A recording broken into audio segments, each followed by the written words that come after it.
नमस्कार दोस्तों, मैं गौरव एक बार फिर से आप सबका स्वागत करता हूं आपके अपने परिवार स्वाध्याय सीरी में। दोस्तों, जो आपके सामने है ये ग्राम विकास अधिकारी 2018 का 23/12/2018 का पेपर है। कब का है? 23/12/2018 का ये पेपर है। आपका हिंदी का पेपर हम इसमें सोल्व करेंगे। सीरीज है आपकी EA सीरीज। क्या है? EA है। और मैं आपको बता दूं कि इसमें नेगेटिव मार्किंग थी। दो अंक पर एक सही अंक काट दिया जाता था। अगर आपने दो गलत किए तो एक सही काट दिया जाता था। और एक क्वेश्चन 2 नंबर का था। ठीक है ना? तो देख लिया, आपके सामने है कि UPSSC ग्राम विकास अधिकारी 2018 का क्वेश्चन पेपर है ये। इसमें बहुत सारे क्वेश्चन आपको मिल जाएंगे जो मैं आपको कराता रहता हूं। ठीक है ना? तो आप लोग देखिए कि आपके सामने आ जाएंगे कि आपको जो कराया जाता है वो सच में UPSSC का ही पेपर होता है। वो वहां पे बस टाइपिंग कर देते हैं और यहां पे हमने क्वेश्चन पेपर ही रख लिया है। ठीक है? तो आइए शुरू करते हैं हम आपके पहले क्वेश्चन के साथ। मैं आज थोड़ा सा बाहर की तरफ रहूंगा क्योंकि यहां पे आपको दिखाई देने में थोड़ी सी दिक्कत होगी अगर मैं सामने आऊंगा। ठीक है? तो देखते हैं, हम सोल्व करते हैं। दोनों तरफ क्वेश्चन होंगे इसमें, उस तरफ भी और इस तरफ भी है। पहले हम क्वेश्चन नंबर 1 से शुरू करते हैं अच्छे से। ठीक है? तो चलिए क्वेश्चन नंबर 1 से शुरू करते हैं। देखिए, निम्नलिखित में से कौन सा पत्र व्यक्तिक पत्र की श्रेणी में आएगा? निम्न में से कौन सा पत्र व्यक्तिक पत्र की श्रेणी में आएगा? तो देखिए, ये आपके आंसर थे जो आपको हटा दिए गए हैं ताकि आपको लोगों को कोई दिक्कत ना हो इसमें। ठीक है? तो बताइए, ऑप्शन नंबर ए व्यापारिक पत्र, बी प्रार्थना पत्र, सी मित्र का पत्र और मित्र को पत्र, या फिर संपादक के नाम पत्र। तो क्या होगा? ऑप्शन नंबर ए, बी, सी या फिर डी। तो क्या हो जाएगा? ऑप्शन नंबर सी, मित्र को जो पत्र लिखते हैं। देखिए, व्यक्तिक पत्र की श्रेणी में भी आते हैं जो पत्र हम अपने सगे संबंधियों को लिखते हैं। क्या? सगे संबंधियों को जो हम पत्र लिखते हैं, मित्र को, अपने दोस्त को, अपने भाई को, अपनी बहन को, अपने रिश्तेदारों को हम जो पत्र लिखते हैं वो व्यक्तिक पत्र की श्रेणी में आते हैं। ठीक है? अब देखते हैं क्वेश्चन नंबर 2। निम्न में से कौन से पत्र की विशेषता नहीं है? बताइए, इनमें से कौन सा पत्र की विशेषता नहीं है? बताइए, ऑप्शन नंबर ए, बी, सी या फिर डी। तो इनमें से कौन सा पत्र की श्रेणी में नहीं आता? ठीक है ना? पत्र की विशेषता नहीं है। बताइए, आपका संक्षिप्तता, प्रेपेक, ये क्या है? प्रेसेक होगा, यहाँ पे प्रेपेक होगा या प्रेसेक होगा। ठीक है ना? क्रमबद्धता और विनयशीलता। ठीक है? इसमें से 3 पत्र की विशेषता है और 1 पत्र की विशेषता नहीं है। देखिए, संक्षिप्तता अर्थात छोटे शब्दों में ज्यादा बात कह देना, बिल्कुल पत्र की विशेषता है। क्रमबद्धता, बिल्कुल क्रम में हमें बात लिखनी चाहिए, ये भी पत्र की विशेषता है। और अपनी विनयशीलता, क्या होगा? विनयशीलता अर्थात विनय अर्थात प्रेम से पत्र को लिखना, सहज भाषा में पत्र को लिखना। लेकिन हमारी जो है ये प्रेसेक होगा, ये प्रेसेक, क्योंकि लग रहा है मुझे सह है, ये प्रेसेक होगा, ये पत्र की विशेषता नहीं है। तो ऑप्शन नंबर बी दूसरे का राइट आंसर क्या हो जाएगा? ऑप्शन नंबर बी हो जाएगा। अब देखते हैं क्वेश्चन नंबर 3 को देखते हैं। क्वेश्चन नंबर 3 क्या कहता है कि गंदगी की समस्या से पीड़ित मोहल्ले वासियों की ओर नगर पालिका को लिखा गया पत्र निम्न में से किस श्रेणी के अंतर्गत रखा जाएगा? बताइए, निम्न में से किस श्रेणी के अंतर्गत रखा जाएगा? ऐसा नहीं है कि UPSSC का पेपर है तो और किसी में नहीं आएगा। यूपी कांस्टेबल का जो पेपर है, यूपी कांस्टेबल की जो आने वाली वैकेंसी है, उसके लिए भी बहुत ज्यादा इंपॉर्टेंट है ये। ठीक है ना? क्योंकि हिंदी तो है, हिंदी सब में एक जैसी आती है यार। UPSSC थोड़ा हार्ड लेवल से पूछती है और कांस्टेबल थोड़ा सा डाउन रखता है, बस इतना अंतर है। लेकिन हमें पढ़ना तो यहां तक चाहिए ना। दोनों है तो C ग्रेड की जॉब ना, तो दोनों के लिए हमें पढ़ना तो यहां तक चाहिए कम से कम। तो चलिए, आपका क्वेश्चन नंबर 3, गंदगी की समस्या से पीड़ित मोहल्ले वासियों की ओर से नगर पालिका अध्यक्ष को लिखा गया पत्र निम्न में से किस पत्र की श्रेणी में आएगा? ऑप्शन नंबर ए प्रार्थना पत्र, आपका आवेदन पत्र, व्यापारिक पत्र या शिकायत पत्र। बताइए कौन सा होगा? ऑप्शन नंबर ए, बी, सी या फिर डी। तो क्या हो जाएगा? आपका शिकायती पत्र की श्रेणी में आएगा। देखिए, जब हम नगर पालिका में कोई पत्र लिखते हैं या फिर टेलीफोन एक्सचेंज में कोई पत्र लिखते हैं तो अपनी शिकायत के लिए लिखते हैं कि हमारे यहाँ पे ये प्रॉब्लम है, आप लोग इसका सोल्यूशन कर दीजिए। तो क्या होता है? वो शिकायती पत्र की श्रेणी में आएगा। Option number D question number 3 का राइट आंसर हो जाएगा। चौथे की बात करते हैं, निम्न में से कौन सा मूल दीर्घ स्वर नहीं है? बताइए, मूल दीर्घ स्वर नहीं है। आपको पढ़ाया जा चुका है बहुत अच्छे से कि निम्न में से कौन सा मूल दीर्घ स्वर नहीं है? आ, उ, ई, ओ। तो कौन सा मूल दीर्घ स्वर नहीं है? तो कौन सा नहीं है? ओ नहीं है, क्योंकि जो ओ है वो आपका ए प्लस उ के योग से बनता है। क्या बनता है? ए प्लस उ के योग से ओ बनेगा। तो ये आपका मूल दीर्घ स्वर नहीं है। क्वेश्चन नंबर 4 का आंसर क्या हो जाएगा? डी हो जाएगा। 5 की बात करते हैं। क्वेश्चन नंबर 5 क्या कहता है? क्वेश्चन नंबर 5 कहता है कि अध्ययन से आपका क्या है, निम्नलिखित में से शुद्ध वर्तनी वाला शब्द कौन सा है? बताइए, निम्न में से शुद्ध वर्तनी वाला शब्द कौन सा है? आपका अध्ययन, अध्ययन, अध्ययन या अध्ययन, तो कौन सा होगा? ऑप्शन नंबर ए, बी, सी या फिर डी। तो क्या हो जाएगा? आपका अध्ययन हो जाएगा। अध्ययन लिखा जाता है ए ध ये और पूरा ये और न, तो क्या बना? अध्ययन बना। तो ऑप्शन नंबर 5 का क्वेश्चन का आंसर क्या हो जाएगा? ऑप्शन नंबर सी, अध्ययन हो जाएगा। ठीक है ना। अब 6 की बात करते हैं। निम्नलिखित में से शुद्ध वर्तनी वाला शब्द कौन सा है? बताइए, इनमें से शुद्ध वर्तनी वाला शब्द कौन सा है? उत्तरदायी, उत्तरदायी, उत्तरदायी या उत्तरदायी, तो कौन सा होगा आपका? ऑप्शन नंबर ए, बी, सी या फिर डी। तो क्या हो जाएगा आपका? उत्तरदायी हो जाएगा। सही हो जाएगा आपका उत्तरदायी। क्या हो जाएगा? उत्तरदायी। बिल्कुल सही आपका आंसर हो जाएगा। क्या हो जाएगा? क्वेश्चन नंबर 6 का आंसर हो जाएगा ऑप्शन नंबर बी हो जाएगा। निम्न संधियों में संधियां 3 प्रकार की होती हैं। बिल्कुल, संधियां 3 प्रकार की होती हैं और संधियां 3 प्रकार की होती है। इनमें से कौन सी नहीं है? कौन सी नहीं है? संधियां आपको पढ़ाया जा चुका है कि संधियां कौन कौन सी होती है। स्वर संधि होती है, विसर्ग संधि भी होती है, व्यंजन संधि भी होती है, लेकिन अनुस्वार संधि नहीं होती।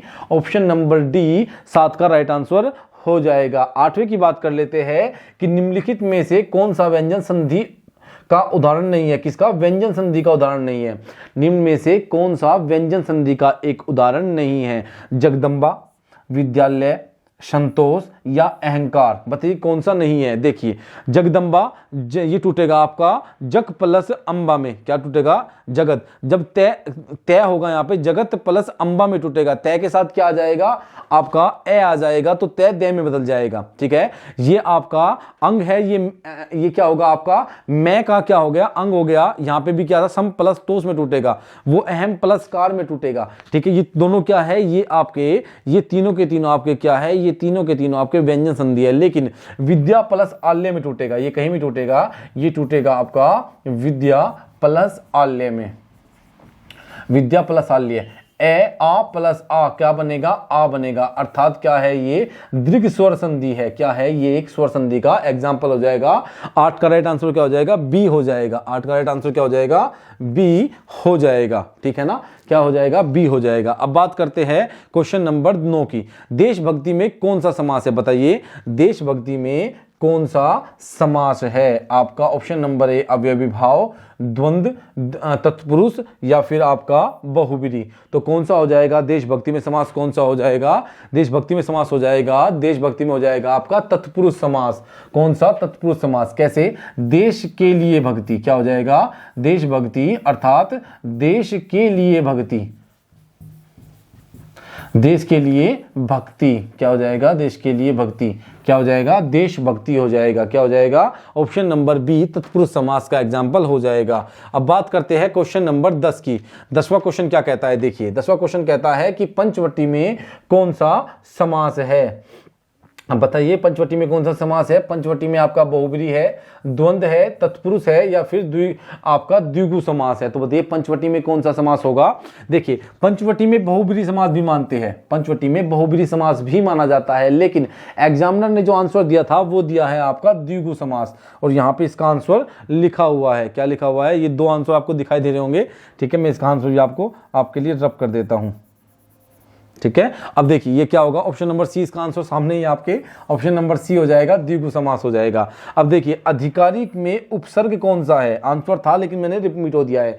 तो कौन सा है अधिकारी में? ए, अधि, ई और री। क्या हो जाएगा आपका? अधिकारी में उपसर्ग पूछा है। उपसर्ग भी होते हैं जो किसी शब्द की शुरुआत में लगता है। तो अधिकारी में आपका अधि उपसर्ग है। क्या है? अधिकारी में आपका अधि उपसर्ग है। ऑप्शन नंबर बी 11वें क्वेश्चन का राइट आंसर हो जाएगा। अब बात करते हैं 12वें क्वेश्चन की। 12वां क्वेश्चन क्या कहता है? 12वां क्वेश्चन कहता है कि निम्नलिखित में से शब्दों में ए उपसर्ग नहीं लगा। बताइए किस में ए उपसर्ग का प्रयोग नहीं किया गया है? एकथ, अकथ, एकत या फिर अभेद या अचूक या अनुज, इसमें किस में आपका ए उपसर्ग का प्रयोग नहीं किया गया है? देखिए, भेद में लगा ए उपसर्ग है। ठीक है ना, क्या है आपका? उपसर्ग है। ठीक है ना। अब इसी प्रकार आपको बताने हैं सारे। अब देखिए चूक में लगा ए, अचूक हो गया। कथ में लगा ए, एकथ हो गया। या लेकिन अनुज, अनु में जय जोड़ा गया है, तो अनुज क्या है आपका, इसमें आपका ए उपसर्ग नहीं है, इसमें प्रत्यय लगा हुआ है, जय प्रत्यय इसमें लगा हुआ है। ठीक है, अब बात करते हैं आपका क्वेश्चन नंबर 13 की।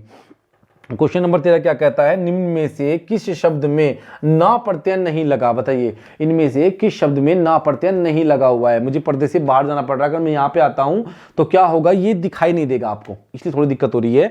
तो निम्न में से किस में आपका ना प्रत्यय नहीं लगा, देखिए शेर में नी जोड़ दिया गया, ये नी प्रत्यय लगा हुआ है, क्या नी प्रत्यय नहीं लगा। मोर में नी जोड़ दिया, मोरनी हो गया। नौकर में आनी जोड़ा गया और कुट में नी जोड़ दिया, लेकिन यहां पे क्या जुड़ा, आनी जुड़ा, तो नौकरानी इसका सही हो जाएगा। इसमें आनी प्रत्यय लगा हुआ है, ना कि नी प्रत्यय लगा हुआ है। अब बात करते हैं क्वेश्चन नंबर आपके 14 की। क्वेश्चन नंबर 14 क्या कहता है, क्वेश्चन नंबर 14 कहता है कि निम्नलिखित में से किस शब्द में तत्सम शब्द, तत्सम नहीं है, बताइए इनमें से कौन सा शब्द तत्सम शब्द नहीं है। कपट, कीटक, कुची या कुंभकार, इनमें से कौन से शब्द में आपका क्या नहीं है, आपका तत्सम शब्द नहीं है। देखिए कपाट, कपाट में आपका तत्सम है, कुंभकार तत्सम है, कीटक तत्सम है, लेकिन कुची तत्सम शब्द है। कैसा है, तत्सम तद्भव शब्द है। तो ऑप्शन नंबर सी इसका राइट आंसर हो जाएगा। अब बात करते हैं क्वेश्चन नंबर 15 की। देखिए क्वेश्चन नंबर 15 क्या कहता है, अब आपके सामने आ जाएंगे हम, कोई दिक्कत नहीं है। अब देखिए क्वेश्चन नंबर 15 क्या कहता है, तो क्वेश्चन नंबर 15 कहता है निम्न में से कौन सा तद्भव शब्द है, बताइए तद्भव शब्द बताना। पक्ष, पतन, पक्षी या फिर पत्ता, क्या हो जाएगा, या फिर पत्ता। निम्न में से कौन सा तद्भव शब्द है, पक्ष, पक्षी, पतन या फिर पत्ता, तो कौन सा हो जाएगा, ऑप्शन नंबर डी पत्ता हो जाएगा। ये तद्भव शब्द है, पत्र से बना है पत्ता, तो ऑप्शन नंबर डी आपका तद्भव शब्द होगा। ठीक है, ये क्या होगा, तद्भव। निम्नलिखित में से कौन सा तत्सम है, तत्सम, सोलह, शोभन, तो सोता या आपका सोना, इनमें से कौन सा आपका तत्सम शब्द है, ऑप्शन नंबर ए, बी, सी या फिर डी, तो कौन सा होगा आपका, शोभन हो जाएगा। ऑप्शन नंबर बी शोभन, शोभन आपका क्या हो जाएगा, एक तत्सम शब्द हो जाएगा, क्या हो जाएगा, तत्सम शब्द हो जाएगा। अब बात करते हैं क्वेश्चन नंबर 17 की। 17वां क्वेश्चन क्या कहता है, उत्पत्ति के आधार पर शब्द के 4 भेद किए गए हैं, निम्न में से कौन सा भेद गलत है, बताइए कि उत्पत्ति के आधार पर शब्द के 4 भेद है, तत्सम, तद्भव, देशज, विदेशज, कौन से होंगे, देखिए 4 भेद बता देता हूं मैं आपको। तत्सम, तद्भव, तत्सम, तद्भव, देशज, देशज और विदेशज। तत्सम, तद्भव, देशज और विदेशज कितने किए गए हैं, 4 किए गए हैं। आपके उत्पत्ति के आधार पर शब्द के 4 भेद है, तत्सम, तद्भव, देशज और विदेशज। ठीक है ना, कितने हैं, 4 है। तो देखिए कौन सा नहीं है, यौगिक नहीं है, क्या है, यौगिक नहीं है आपका, उत्पत्ति के आधार पर यौगिक नहीं है, तो ऑप्शन नंबर सी इसका राइट आंसर क्या हो जाएगा, ऑप्शन नंबर सी हो जाएगा। अब बात करते हैं 18वें क्वेश्चन की। 18वां क्वेश्चन क्या कहता है, 18वां क्वेश्चन कहता है आपको कि निम्न में से कौन सा समूहवाचक संज्ञा नहीं है। देखिए आपको संज्ञा बहुत अच्छे से पढ़ाया जा चुका है और सेम यही क्वेश्चन मैंने आपको पढ़ाया है। सभा, कथा, कक्षा, भीड़ या दौड़, इनमें से कौन सा समूहवाचक संज्ञा नहीं है, बहुत अच्छे से कराया मैंने आपको। सभा में क्या है, बहुत सारे लोग होते हैं तो समूहवाचक संज्ञा है। भीड़ क्या है, समूहवाचक संज्ञा है। कक्षा क्या है, कक्षा जो है समूहवाचक संज्ञा है। लेकिन आपका क्या, ऑप्शन नंबर डी दौड़, दौड़ एक समूहवाचक संज्ञा नहीं है। दौड़ क्या है, समूहवाचक संज्ञा नहीं है, तो ऑप्शन नंबर डी 18 का राइट आंसर हो जाएगा। निम्नलिखित में से कौन सा द्रव्यवाचक संज्ञा है, बताइए निम्न में से कौन सा द्रव्यवाचक संज्ञा है। आप जानते हो कि द्रव्यवाचक संज्ञा कौन सी होती है, द्रव्यवाचक संज्ञा वे होती है जिन्हें हम नाप तोल नहीं सकते, सॉरी जिन्हें हम नाप तोलते हैं, गिन नहीं सकते, क्या, जिन्हें हम गिनते नहीं हैं बस नाप तोलते हैं, वो किस में आते हैं, द्रव्यवाचक संज्ञा में आते हैं। तो द्रव्यवाचक संज्ञा है खटाई, मिठाई, दूध या फिर ठंडा, ठंड, क्या हो जाएगा, खटाई, मिठाई, दूध या फिर ठंड, क्या, खटाई, मिठाई, दूध या फिर ठंड, तो क्या हो जाएगा, दूध। ऑप्शन नंबर सी आपका राइट आंसर क्या हो जाएगा, ऑप्शन नंबर सी हो जाएगा, ऑप्शन नंबर सी हो जाएगा। ठीक है। अब बात करते हैं वह आप ही चला गया, वाक्य में रेखांकित शब्द सर्वनाम के किस भेद का उदाहरण है? वह आप ही चला गया, इनमें आपको सर्वनाम बताना है कि कौन सा सर्वनाम है। ये पुरुषवाचक है, निजवाचक है, निश्चयवाचक है या संबंधवाचक है? पुरुषवाचक सर्वनाम कौन सा होता है बताइए? पुरुषवाचक सर्वनाम कौन सा होता है? पुरुषवाचक सर्वनाम के 3 प्रकार होते हैं, अन्य उत्तम पुरुष, मध्यम पुरुष और आपका अन्य पुरुष। तो कितने हुए? 3 प्रकार होते हैं किसके? आपके पुरुषवाचक सर्वनाम के। अगर बात करूं निश्चयवाचक की सर्वनाम की, तो यह मेरी कार है, वह तुम्हारी कार है, ठीक है ना। संबंधवाचक की क्या होगा? जो और सो हो जाएगा, जो पकाएगा सो खाएगा, जिसकी लाठी उसकी भैंस, जागो क्या आपका जिसकी लाठी उसकी भैंस। और निजवाचक सर्वनाम में क्या होता है? स्वयं, स्वतः, अपने आप, खुद ब खुद, आप, ये शब्द किस में आते हैं? निजवाचक सर्वनाम में। तो और 20वें का क्वेश्चन का राइट आंसर क्या हो जाएगा? निजवाचक सर्वनाम हो जाएगा। क्या हो जाएगा? निजवाचक सर्वनाम इसका राइट आंसर हो जाएगा। अब बात करते हैं आपका किसकी? क्वेश्चन नंबर 21 की। गिलास में थोड़ा दूध है, गिलास में थोड़ा दूध है, इस वाक्य के अंतर्गत विशेषण किस भेद के अंतर्गत है? बताइए। इसमें विशेषण बताना है कि इसमें कौन सा विशेषण है। थोड़ा दूध है, तो थोड़े में पूछा है कि थोड़े में कौन सा विशेषण है। जो थोड़ा शब्द है इसमें कौन सा विशेषण है? परिमाणवाचक, संख्यावाचक, संकेतवाचक या गुणवाचक? तो बताइए कौन सा होगा आपका? ऑप्शन नंबर ए, परिमाणवाचक। तो दूध कितना है? थोड़ा है। हम दूध को गिन नहीं सकते, हम तोल सकते हैं। और यहाँ पे कैसा है आपका? परिमाणवाचक होता है निश्चित परिमाणवाचक। 2 प्रकार का होता है, एक तो होता है निश्चित और एक होता है अनिश्चित। क्या होता है? एक निश्चित और एक अनिश्चित होता है, एक निश्चित और एक अनिश्चित होता है सर्वनाम। तो परिमाणवाचक विशेषण के कितने भेद है? 2 है। आपसे पूछा है थोड़ा दूध, क्या कौन सा विशेषण है? थोड़ा दूध में कौन सा विशेषण है? परिमाणवाचक। Option number A right answer हो जाएगा। अब बात करते हैं हम आपके 22वें क्वेश्चन की। 22वां क्वेश्चन क्या कहता है? क्रिया में मूल रूप को क्या कहते हैं? पद, रूप, धातु या शब्द? पढ़ा है मैंने आपको, ये सब कुछ पढ़ाया। सर्वनाम हुआ, विशेषण हुए, क्रिया हुए, सब कुछ तो बताया है आपको। तो देखिए आपका क्या है? आपका क्रिया के मूल रूप को क्या कहते हैं? धातु कहते हैं। Option number C right answer क्या हो जाएगा? ऑप्शन नंबर सी हो जाएगा। तो क्रिया के मूल रूप को क्या कहते हैं? धातु कहते हैं। क्या कहते हैं? धातु कहते हैं, ठीक है। अब बात करते हैं आपका 22 और 23वें क्वेश्चन की बात करते हैं। तो 23वें क्वेश्चन को देखते हैं। 23वां क्वेश्चन कहाँ है आपका? मैं वहां होकर आया हूं, मैं वहां होकर आया हूं, मैं वहां होकर आया हूं। वाक्य में अव्यय शब्द कौन सा है? बताइए, में अव्यय शब्द कौन सा है? इसमें आपको अव्यय शब्द पहचानना है।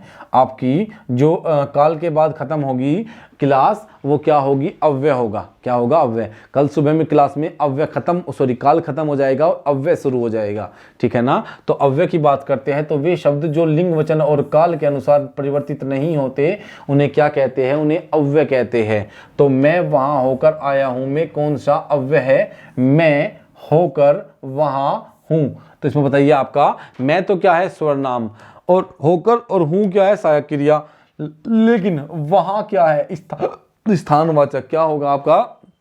तो 23वें क्वेश्चन का राइट आंसर क्या हो जाएगा? ऑप्शन नंबर बी हो जाएगा, वहां। क्या हो जाएगा? Option number B. 24वें क्वेश्चन की बात करते हैं। उसने कटोरा भर दूध पिया, वाक्य में अव्यय की पहचान करें। बताइए, वाक्य में अव्यय की पहचान करें। उसने कटोरा भर दूध पिया, इस वाक्य में अव्यय है। बताइए अव्यय क्या है? कटोरा, दूध, पिया या भर? तो क्या होगा? इसमें अव्यय बताना है आपको। 24वें क्वेश्चन का राइट आंसर क्या हो जाएगा? तो 24वें क्वेश्चन का राइट आंसर हो जाएगा भर। ऑप्शन नंबर सी आपका राइट आंसर क्या हो जाएगा? भर हो जाएगा। क्या हो जाएगा? ऑप्शन नंबर सी हो जाएगा। 24वें क्वेश्चन का राइट आंसर हो जाएगा। अब बात करते हैं हम आपकी किसकी? आपके 25वें क्वेश्चन की। 25वें क्वेश्चन की हम बात कर लेते हैं। 25वां क्वेश्चन क्या कहता है? तो 25वां क्वेश्चन कहता है कि निम्न में से कौन सा एक अनाथ का पर्यायवाची नहीं है? बताइए आपका इनमें से कौन सा अनाथ का पर्यायवाची नहीं है? किसका? अनाथ का। अनाथ का पर्यायवाची नहीं है। तो आपका बेसहारा, यतीम, अनाड़ी या निराश्रित, तो कौन सा आपका अनाथ का पर्यायवाची नहीं होगा? तो कौन सा नहीं होगा? ऑप्शन नंबर सी, अनाड़ी नहीं होगा। अनाड़ी, अनाड़ी नहीं होगा। कहते हैं ना ये तो बहुत अनाड़ी है, बहुत ज्यादा मूर्ख हो रखा है ये कहते हैं ना, तो क्या होगा? ऑप्शन नंबर सी, अनाड़ी नहीं होगा। 26वें क्वेश्चन को देखते हैं। निम्नलिखित में से विचित्र का पर्यायवाची होगा। विचित्र का पर्यायवाची क्या होगा? विरुद्ध, विलक्षण, प्रतिकूल या विपरीत। तो ऑप्शन नंबर ए, बी, सी या फिर डी। तो क्या हो जाएगा आपका? विलक्षण हो जाएगा। क्या हो जाएगा? Option number C. 26वें क्वेश्चन का राइट आंसर क्या हो जाएगा? 26वें का हो जाएगा ऑप्शन नंबर सी, विलक्षण हो जाएगा। अब बात करते हैं 27वें क्वेश्चन की। निम्न में से अमृत का विलोम क्या होगा? बताइए, निम्न में से अमृत का विलोम क्या होगा? बताइए, अमृत का विलोम क्या होगा? अमृत का विलोम अमर, मर्त्य, विष, वो विश्व या विष। तो क्या हो जाएगा? अमृत का विलोम क्या होगा? तो आपका विष। ऑप्शन नंबर डी आपका राइट आंसर क्या हो जाएगा? राइट आंसर होगा ऑप्शन नंबर डी आपका क्या हो जाएगा? राइट आंसर हो जाएगा विष। अमृत का विलोम क्या होता है? विष होता है। 28वें क्वेश्चन की बात करते हैं। निम्न में से निंदा का विलोम क्या होगा? बताइए, निम्न में से निंदा का विलोम क्या होगा? निंदा, निंदा का विलोम क्या होगा? स्तुति, निंद, श्लाघ्य या निरुद्ध। क्या हो जाएगा? ऑप्शन नंबर ए, बी, सी या फिर डी क्या होगा? आपका स्तुति हो जाएगा। निंदा का विलोम क्या हो जाएगा? स्तुति हो जाएगा। क्या हो जाएगा? स्तुति हो जाएगा। 29वें क्वेश्चन की बात करते हैं कि रिक्त स्थान की पूर्ति करिए कि डैश को नहीं टाल सकता। डैश, खाली स्थान को नहीं, कोई नहीं टाल सकता। खाली स्थान में क्या आएगा? बताइए, खाली स्थान में क्या आएगा? कि खाली स्थान को नहीं टाल सकता। नियत को, नियति को, निमित्त को या नमित को किसी नहीं टाला जा सकता। आपकी नियति को कोई नहीं टाल सकता। ऑप्शन नंबर बी कि नियति को कोई नहीं टाल सकता। Option number B right answer हो जाएगा। बात करते हैं 30वें क्वेश्चन की। तो 30वां क्वेश्चन क्या कहता है? अपने डैश के लिए लड़ना धर्म है। सतत्व के लिए, ये क्या हो जाएगा आपका? स्वत्व के लिए, क्या हो जाएगा? सतत्व के लिए, स्वत्व के लिए या फिर आपका सम्मति के लिए या फिर सम्मत के लिए। क्या हो जाएगा? सम्मति के लिए या फिर आपका सम्मत के लिए। इसके दो क्वेश्चन आपके इस तरफ दिए हुए हैं, ये पेपर में ही इस तरफ दिए हुए थे, तो इसमें थोड़ा सा हो जाता है क्योंकि टाइपिंग नहीं की, क्योंकि टाइपिंग करे पे आप लोग सोचते हैं कि टाइपिंग ऐसे करके ला दी।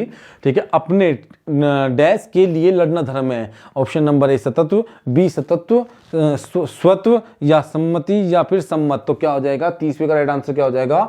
ऑप्शन नंबर बी स्वत्व हो जाएगा। क्या हो जाएगा?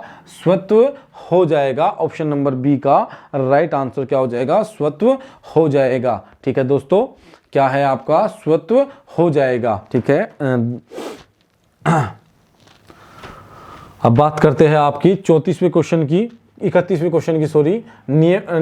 अनियमित के लिए उचित वाक्यांश क्या होगा? बताइए, आपका ऑप्शन नंबर ए, बी, सी या फिर डी। अनियमित के लिए उचित वाक्यांश क्या होगा? जिस पर कोई नियंत्रण न हो, जो नियम अनुकूल न हो, जिसके संबंध में कोई निर्णय न हुआ हो, जिसका निवारण न हो सकता हो। तो क्या होगा? ऑप्शन नंबर ए, बी, सी या फिर डी। तो क्या हो जाएगा आपका 31वें क्वेश्चन का राइट आंसर क्या हो जाएगा? आपका बी हो जाएगा, जो नियम अनुकूल न हो। ऑप्शन नंबर बी, जो नियम अनुकूल ना हो। ठीक है, आप बात करते हैं जिसके संबंध में कोई निर्णय, सॉरी ऑप्शन नंबर बी हो जाएगा, जो नियम अनुकूल ना हो। यहीं पे बात करते हैं जिस पर आक्रमण हो, उसके लिए एक शब्द। आक्रमण, आक्रामक, आक्रांत या फिर आत्मघाती। तो क्या हो जाएगा? ऑप्शन नंबर सी आक्रांत हो जाएगा। जिस पर आक्रमण हुआ हो उसे क्या कहते हैं? आक्रांत कहते हैं।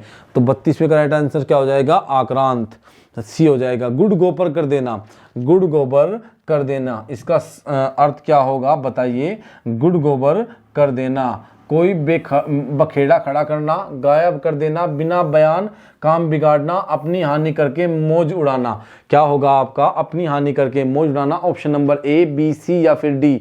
तो क्या हो जाएगा? 33वें क्वेश्चन का राइट आंसर क्या हो जाएगा? ठीक है, 33वें क्वेश्चन का हो जाएगा अपनी हानि करके मौज उड़ाना। सॉरी, ऑप्शन नंबर सी हो जाएगा, बना बनाया काम बिगाड़ देना, क्या होगा? ऑप्शन नंबर सी 33वें क्वेश्चन का राइट आंसर क्या हो जाएगा? बना बनाया काम बिगाड़ देना। क्या होगा? 33वें क्वेश्चन का राइट आंसर क्या होगा? बना बनाया काम बिगाड़ देना। ऑप्शन नंबर सी इसका राइट आंसर, गुड़ गोबर कर देना, बना बनाया काम बिगाड़ देना, ऑप्शन नंबर सी हो जाएगा। 34 की बात करते हैं, हथियार डाल देना मुहावरे के लिए क्या अर्थ है? मात्र कल्पना करते रहना, हथियार गिरा देना, हथियार उठा लेना, हार मान लेना। हथियार डाल देने का सही अर्थ क्या होगा? हार मान लेना, अर्थात मैंने हार मान ली है और मैं अपने हथियार डालता हूं। ठीक है, अब मैं ये काम नहीं करूंगा, मेरे बस की नहीं है भाई, मेरा कोई साथ नहीं दे रहा, मैं नहीं करूंगा, बस मैंने बहुत मेहनत कर ली, बहुत कोशिश कर ली, बस अब मैं नहीं कर पाऊंगा, मैंने हथियार डाल दिए, है ना, कि मैंने बहुत मेहनत करने की कोशिश की है, मैंने समझाने की कोशिश की है, कोई समझने को तैयार नहीं है, तो मैं हार मानता हूं, मैं और आगे नहीं चल सकता और मैं नहीं सह सकता, बस मैं हार मानता हूं और यहीं तक रखता हूं। क्या है इसका अर्थ? तो ऑप्शन नंबर डी आपका राइट आंसर क्या हो जाएगा? हार मान लेना, हार मान लेना। ठीक है ना, तो ऑप्शन नंबर डी इसका राइट आंसर हो जाएगा। तो दोस्तों हम भी क्या करते हैं? हथियार डाल देते हैं, हम भी हथियार डाल देते हैं और बस यहीं तक रखते हैं और नहीं हो पाएगा। आपका टाइम हो गया है, तो इतना ही रखते हैं आज के लिए हम दोस्तों। तो आज के लिए धन्यवाद दोस्तों। सुबह 6 बजे करंट अफेयर की क्लास आपको मिलेगी, तो सुबह 6 बजे आपको लाइव क्लास लेनी है मैडम की। सुबह 6 बजे आपको मैडम क्लास कराती है डेली, स्टैटिक जीके के साथ मैडम क्लास कराती है, जो आपको बहुत काम आएगी। जब एग्जाम में बैठोगे तब पता चलेगा कि इसकी अहमियत क्या है। ठीक है दोस्तों, तो आज के लिए हम इतने रखेंगे। आप हमें फॉलो कर सकते हैं इंस्टाग्राम पर, ट्विटर पर, फेसबुक पर, आप हमें फॉलो कर सकते हैं और जिसका लिंक आपको नीचे डिस्क्रिप्शन में मिल जाएगा। ये पीडीएफ अगर आपको चाहिए तो आप टेलीग्राम पे जाइए और टेलीग्राम पे आपको ग्रुप बना हुआ है स्वाध्याय सीरी के नाम से, जिसका लिंक भी नीचे डिस्क्रिप्शन में, आप लोग वहां से टेलीग्राम को ज्वाइन कर लीजिए ताकि आप लोग वहां से पीडीएफ ले सको। ठीक है दोस्तों, तो आज के लिए हम यहीं तक रखेंगे दोस्तों, धन्यवाद।